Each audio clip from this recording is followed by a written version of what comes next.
You are listening to I Am Refocused Radio with your host, Shamaya Reed. This show is designed to inspire you to live your purpose and regain your focus. And now, here's your host, Shamaya Reed.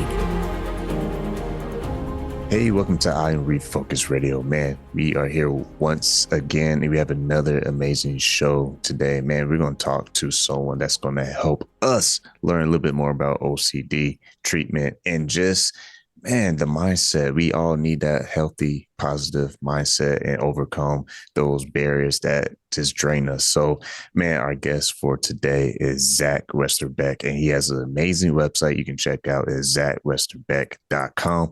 Shout out to Purdue, man. He's representing the Purdue family Boilermakers stand up. Man, first and foremost, I want to say, Zach, how you doing, man? I'm doing great, Shamaya. Thank you so much for having me on the show, man. And I appreciate that Boilermaker shout out. It's we're riding that number one wave despite the loss over the weekend. So I'm just excited that I guess the coaches for the AP polls think that we're still the number one team in the nation. We'll see. We'll see come tourney time. Man, you're doing a lot better than Toledo Rockets. I know they're gonna be mad at me saying that, but it's the truth. But man, your book, You're Not Alone. You put that out there recently, and I've been watching it. I've been watching things, do my homework, and it's been getting a lot of great feedback, a lot of positive feedback. And I've seen you be on many, many, many different platforms talking about your story and just talking about what inspired you to write this book. Man, today's topic, we're going to kind of zone in on OCD. But before we do all that, kind of give the audience a little bit of picture of who is Zach and how did you find yourself in writing this book? Yeah, absolutely, Shamaya. And I've been talking about this now for 5 years, and still to this day, it's such a joy to be able to be in this line of work and talk about mental health, or what I call brain health broadly from a societal level, and then also be able to talk specifically about OCD and that specific brain disorder, which in today's current environment is the most misdiagnosed brain disorder on the face of the planet. It's still the most misunderstood. And I think that there's a lot of room and opportunity for treatment of OCD, but brain health in general to evolve. And I'll talk about that here in a second. But the catalyst that for me to become a figure in this space and just where my passion is derived from is my own personal lived experience. So, we were joking before you hit record on the episode. Your sister went to Purdue. I went to Purdue. I grew up in Indianapolis, Indiana, the cornfields of this country, the Midwest. And I had a typical childhood upbringing, man. I tell you, I went to school, I hung out with friends, and I played sports. That was my upbringing. When I graduated from high school, I went on to attend Purdue University and ended up graduating with a degree in economics from Purdue, just to frame things up. Because for me, I thought that I was going to go down the technology path. I thought I'm going to get into technology, a fast-paced, innovative environment, and I'm going to spend the next 3, 4, 5 decades trying to push technological innovations forward to further the planet and be aligned with that. And so when I first got down to Raleigh, I was working for one of the big tech companies, Cisco Systems. So I'm sure a lot of your listeners will be familiar. And everything was great for about the first 10 months of the program. And then right at about the 10-month mark, things started to change with the way that my brain functioned. And all of a sudden, I was waking up with sweaty palms, a dry mouth, racing thoughts, and a pounding heart. Felt like a drum line was in my chest. Now I'm 22 years old. I'm a 10-hour drive from home. I know that I don't like what I'm feeling. I also know that I don't want anybody else to know what I'm feeling, but I don't know what I'm feeling. Never been taught anything about mental health or what I like to say, brain health. And so in all of my infinite wisdom at 22 years of age, I said, you know what? My brain has flipped a switch, and I just needed to flip it back to the way that it used to be. Because in my head, I had just worn it out. Now, who I am and how I conduct myself in the world as a 31-year-old is very different from 18, 19, 20, 21-year-old Zach. When I was at Purdue, I was focused on socializing and partying. Honestly, even the academics came second to that. And so in my mind, as I'm down in Raleigh, I'm like, oh, I just wore my brain out. I was drinking too much. Back then I was smoking a lot of pot, and I was like, I just need to detox the system. And the way that I'm going to do this is by going to work, going to the gym, sitting in the steam room and sweating out all the toxins in my body, almost like, you would do before some sort of vacation or something, or detox after a vacation. Just get the system back in line. And so that's what I did for 31 days. The first month of 2016, all 31 days of January, I went to work, I went to the gym, I sat in the steam room, I sweat out all the toxins in my body. I didn't drink, I didn't go to any parties, I didn't smoke any pot, and I got results. The only challenge is that it wasn't the results that I was looking for. And by the end of the month, not only had the symptoms I told you and your listeners about get worse and intensify, that I now know was and is severe anxiety, but a second symptom had crept in, and that was depression.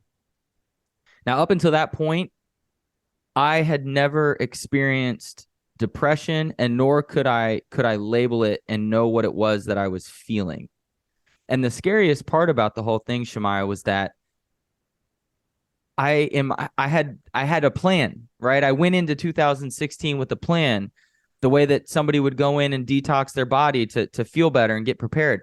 This was the surefire plan. I was going to knock out this little 31 days, get my old brain back, and we're good to go. And instead, I experienced the progressive worsening and deterioration of my brain health. All the while, I'm telling myself, oh, this is just part of the process. This is your brain just clearing everything out. It's going to get worse before it gets better. But then once it happens and you're all the way through, it's going to be good, even better than what it was. And now, in a matter of a couple of months, I've become this severely anxious, deeply depressed individual with no answers as to what is going on. And so I go into full-blown panic mode. And this is kind of the phase of this journey where I call Zach's Home Remedies, right? I'm reading personal development books. I'm like, let me read something that puts a mindset inside of my head that just wipes away this depression and anxiety, and it all just disappears. Back then, I just thought, oh, depression and anxiety is a choice. Like you can just will it away. I'm meditating more. I'm exercising at different times. I'm sleeping. I'm sleeping more often. I'm taking different types of supplements, and I'm clinging to this idea that I can flip my brain back to the way that it used to be. And for the sake of time, I'll tell your audience and you that within a couple more months, a third symptom had crept in, and that was thoughts of suicide. And now from the moment I woke up until the moment I went to bed, I was having thoughts of suicide. Now, this was quite the shock for me because I am a happy-go-lucky guy. I want to milk every second out of this life. I know that it's finite. I know that we get one shot at this, and I want to make it count. And that's how I felt back then. But in late 2016, there was a time in my life where when I thought 5, 10, 15, 20 years down the road, if this is how I was going to feel, this wasn't what I signed up for. And a deep sense of hopelessness washed over me. I felt like I've tried everything. I don't know what else to do. And everything keeps getting worse. And eventually I hit my rock bottom moment where I sincerely considered suicide as my only option. I won't get into the details of that today, but before taking any action, I decided that I would call my parents and I would confide in somebody, one person, before I took the action. And that phone call, Shemaiah, is what has completely changed the trajectory of my life and the mission and purpose behind my existence here on earth. You see, they didn't have all the answers, but they did encourage me to seek professional assistance. And in late 2016, I found a psychologist that knew what was going on with my brain and the symptoms that I was experiencing and the cognitions that I was struggling with. And I was diagnosed with a chronic brain disorder known as OCD, or obsessive compulsive disorder, where the core symptoms are severe anxiety, deep depression, and thoughts of suicide when left untreated. And so I immediately started talk therapy specific to OCD, which is known as exposure and response prevention, or ERP. And over the course of the next couple of years, through exposure and response prevention, talk therapy, lifestyle changes, and mindset shifts, I got back to a place where I never wanted somebody else to suffer in silence. I know at a visceral, deep level what it feels like to be pushed to the brink. And I know I hear a lot of people say suicide is selfish. And I understand that, actually, because before I was in that space and had felt it and experienced it myself, I would have thought the exact same thing. So I can't even fault people. That's why I'm in the business of information and spreading awareness so that people understand, because I think when we know better, we do better. And so I understand that. But when you are in that deep place of psychological and physiological pain, like it's hard to describe, Shemaiah, if you haven't been there. It feels like the only way out, because it is suffering in the truest sense. And so I never wanted somebody to go on that journey alone. I felt completely isolated, alone and afraid. I felt weak, weird, and different at the start of this journey. And my goal is just to get people to realize that our brain is the most important organ in our body, and there are actions and things that we can do to take care of our brains. And so I started speaking to college students and corporations around the country back in 2018. It was a part-time job, actually, while I was still at Cisco. And then I wrote and published my first book, You're Not Alone, which you alluded to, which is a guide for 18 to 24-year-olds to help them overcome anxiety and depression. It's everything that I wish I would have known at the start of my journey. And I'm proud to say the book has sold thousands of copies and is in over a dozen countries. And it's doing what it's supposed to do. And that's what makes me proud.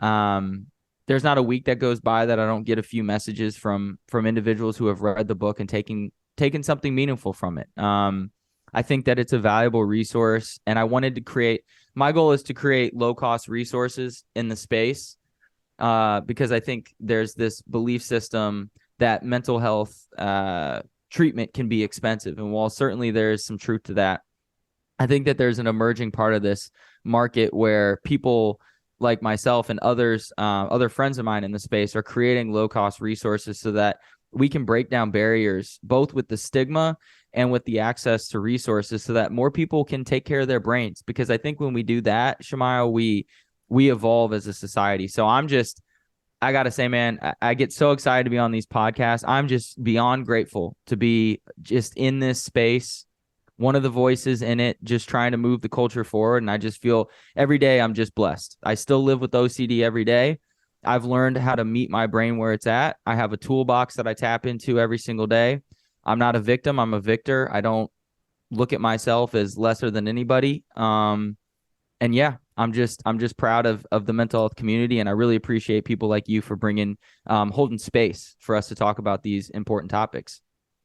You listen to Refocus Radio, talking to our guest, Zach Westerbeck. And everything you said, I think is very important, because, I have many guests who've been on my show, a lot of music artists. And during the time of the pandemic era, a lot of, I would say, just mental health was shaky for a lot of people. I mean, for the first time, for a lot of people, being isolated from loved ones, worrying about this and worrying about that, all these things you have to do to prep, make sure you're safe and that they're safe. And it was just a unique time. And I say that because, those quote unquote unique times, AKA those dark places in people's lives, they either grow from that and seek help and turn the page, or they get stuck and they read that chapter over and over and over again to where they don't see the light. And I say that because, depression is real.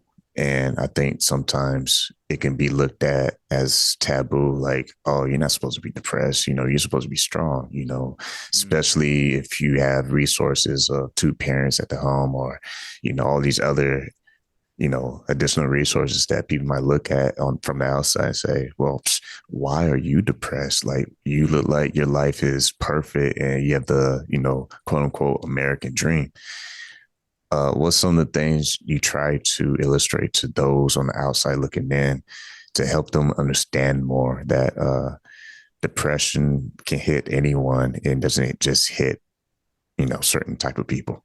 Man, you gave me chills. Because I'm reminded so often. You took me back to 2016, 2017, and even parts of 2018, Zach, where it is that classic Shemaiah. I mean, you nailed it. It's the classic. You take a look at your life, and for me, this was certainly the case. And I understand that when you sort of break down the different things that people can go through in their childhood and the traumas that they can face and the hurdles that they have to overcome, there are a lot of hurdles that I was able to avoid. I still have two parents. They've been married for over 30 years, happily. I grew up in a happy household. We were middle class, but there was no financial insecurity. I knew that when I came home, there was going to be a meal on the table. And that plays a factor. I had a support system. I had a connected family unit and friend group. I had community. So I had a lot of the pieces that I think helped me in that recovery process. And that's why I try to take the blessings that I received so that I'm pouring from a full cup and I can help others. But you absolutely nailed it, right? Because I took a look at my life when I was feeling anxious and depressed, and I would literally say to myself, you're being a little bitch, man. Like, I'm not even kidding. I'm just going to be transparent with your audience. Like, how dare you sit around here anxious for no reason, depressed for no reason? Have you taken a look at your life yet lately, man? You've got a job. You've got a girlfriend who's now my wife. I'm very, very proud that I married her. You have friends. You're working out. You have a loving family. What do you really have to be sad about? Give me a reason, Zach. Like, give me a valid reason and I'll let you off the hook. And what I realize now that I didn't know back then is that I was thinking about brain health in a vacuum, through a really narrow lens. And I'll tell you, Shemaiah, the reason why I use the term brain health over the term mental health is as a destigmatizing tool. The same way that we don't call our heart health soul health, because it's a tangible organ in our body and there's actions that we can take to improve its functionality, decrease things like heart disease, and improve its performance. This is the exact same thing with our brains, but I didn't think like that back then. I didn't think that the brain was the most important organ in our body and that it's tangible, just like the heart, and that there were actions that I could take to improve its functionality and decrease symptoms of stress, overwhelm, anxiety, depression, and thoughts of suicide. I knew nothing about neuroplasticity. To me, the brain was fixed. You were either mentally well or you were mentally ill. If you were mentally well, great. Your life was going to be amazing. It was all the benchmarks that you would expect from an individual. But if you were mentally ill, this meant that your life was doomed. You're going to live at home with your parents. You're crazy. You can't think right.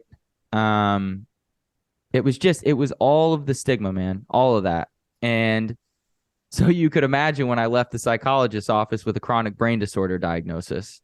On the one hand, absolutely stoked that I know what's going on with my brain. I'm relieved, but I'm also kind of disgusted because it challenged my belief of what it meant to be a mentally healthy person.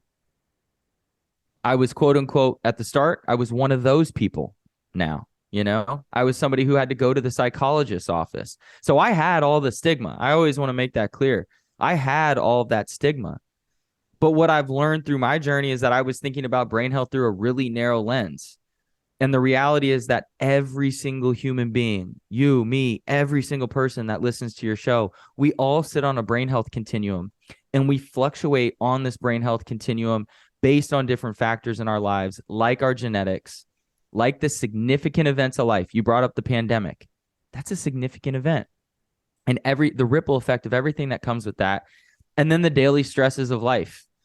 And until we start to, and I go more in depth in the book, but until we start to look at our brain and body as one, that our health is our brain and our body. They are not separated, but they are interconnected. And until we start to understand the various factors, all of the factors, one simple example being getting enough sleep, that not getting enough sleep will cause us to fluctuate on the brain health continuum, that it will impair our cognitions. It'll create an inability to retain information, to think more clearly, to deal with mood regulation, something so simple. And yet that is actually one of the biggest ailments in Western society. We don't get enough sleep. Now, that's just one of many factors, and I go more in depth in the book. But until we start to look at the brain and body as one, until we start to understand that all aspects of our life, genetics, significant events, daily life stresses, all impact where we sit on the brain health continuum, I think a lot of people will live like how I lived and how I thought about things, which was very binary, mentally well, mentally ill. You don't have to do anything to take care of your brain. It just shows up and it runs on autopilot and it does what it's supposed to do. And yet when you think about physical health, we know that's not the case. If you want to get a six-pack and, a big chest and you want to be able to run fast or jump high or have endurance, we know we have to train the body. We know that. We know that there's a diet component to that. But do we tie that to the brain as well? So for me, getting past that barrier of guilt around feeling depression and anxiety, to your earlier question, to tie it all back, the way that I was able to get past that was realizing that there are so many factors that impact your brain. And that's not just one. Once again, man, we're talking to Zach, and man, we're going to have you on again. I don't know where these minutes be going, but it's like someone just drill a hole in the boat and they all disappeared, man. But all jokes aside, yeah, I think this is a very important topic. And I think a lot of young people, they need someone like yourself who can say, hey, I'm a human being. I'm not Superman. I'm not out here never being, negative. I have my moments, because we need more of those type of public figures and less of the clout chasers, because having this false identity that when you log in social media that you're witnessing someone's superficial perfect life, it makes things worse, in my opinion. I think a lot of people have this false reality idea, fantasy, if you will, that, okay, if I just do steps 1 through 5, like so-and-so, well, then I'm going to have a perfect, happy life like this person that I see on the other side of this profile. And I think that's far from the truth. I think people have to read books like yours, You're Not Alone, because I think a lot of people, disclaimer, not saying everyone, but I think a lot of people have a misconception of what happiness really is. And I was one of them, Shemaiah. So, and I always say I'm not perfect, man. I'm a work in progress. But what you just touched on with social media, I think is so spot on. So spot on. Because it's a filter, and it's not that I think a lot of us purposely wanted to be this false filter, but I think it's been a pressure of you won't get seen unless you act a certain way or present yourself a certain way.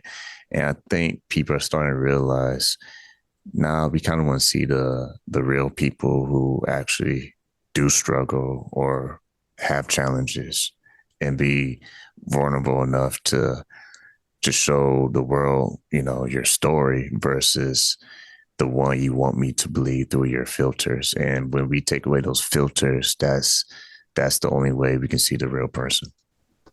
You're absolutely right. And the word that comes to mind for me is validation. And there's a large percentage of people, to your point, clout chasing, who they are seeking external validation because what they really want deep down inside is to feel love, to feel accepted, to feel like enough. And so they're going out and they're trying to seek that through the medium of social media, and they're saying things and doing things that they think will get them attention.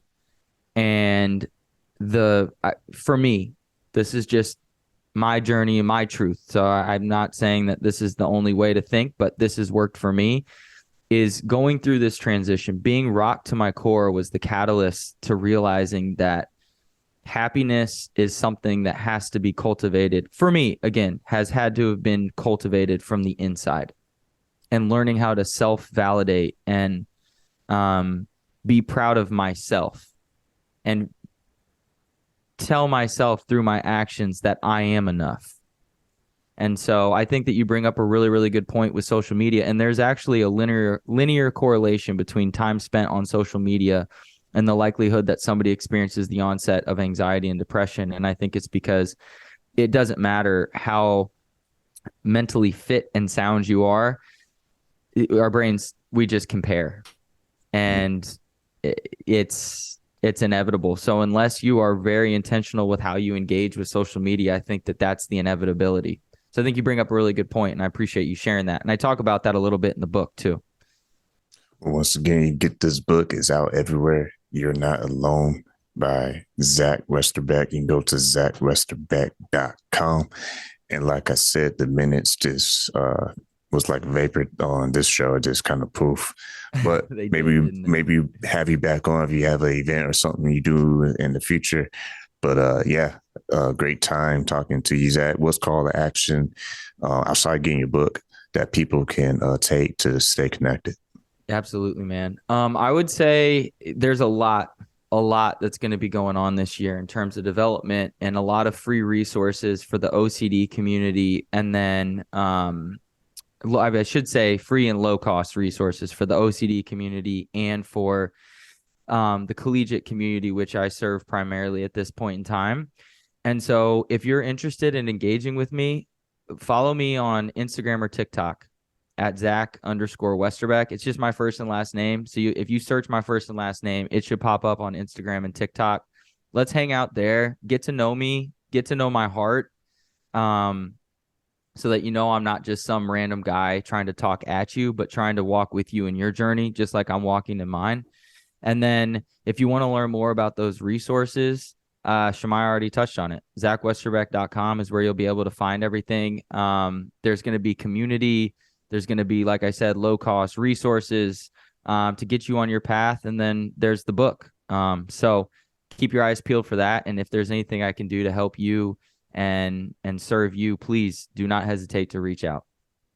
Awesome, man. Well, like I said, make sure you go support what he does. He already said the website, but just in case you got wax in your ears, let me say one more time, is ZachWesterbeck.com. Easy to remember. Get the book, You're Not Alone. And really, you listen to this, you're not alone.